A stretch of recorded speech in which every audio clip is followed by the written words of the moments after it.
I'm April Holmes. I'm a research archaeologist at the University of West Florida Archaeology Institute. The Commanding Officer's Compound is an archaeological site located in downtown Pensacola behind the T.T. Wentworth Museum. Spanish moved over to downtown Pensacola after a hurricane knocked down their settlement on the island. The first stockade wall in downtown Pensacola was up by 1757, and the Commanding Officer's Compound is located right inside the western fort walls of Fort San Miguel.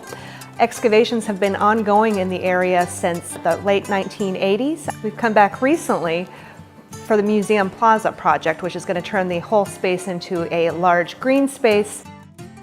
The University of West Florida Archaeology Institute is in charge of monitoring any ground disturbing activities because this is state-owned land and Florida statutes mandate that managing parties consider the archaeological deposits that are on their grounds.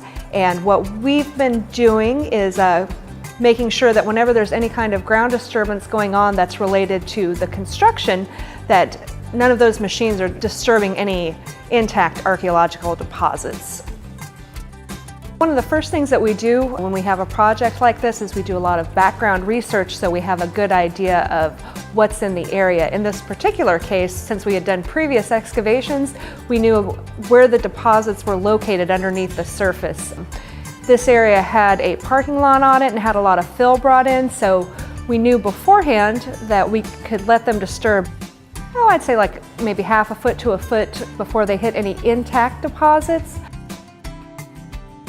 We also had an opportunity to go in and do a little bit of salvage work in areas that we knew were going to be covered up by sidewalks. And by salvage, I mean we were able to put in units and quickly cover all the data that was going to be covered up. Being archaeological deposits, we were there to try and find building corners to tie in some of the old maps that we have that show us where structures were located that we haven't seen archaeologically.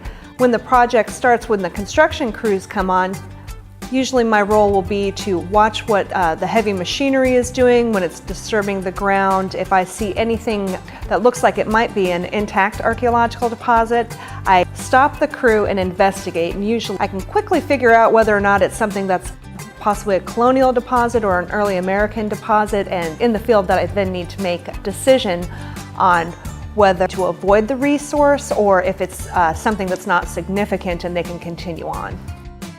The types of artifacts we usually find in colonial context are things that survive, which end up being fasteners or old nails. Sometimes we find brick fragments. We also find a lot of broken glass and broken ceramics.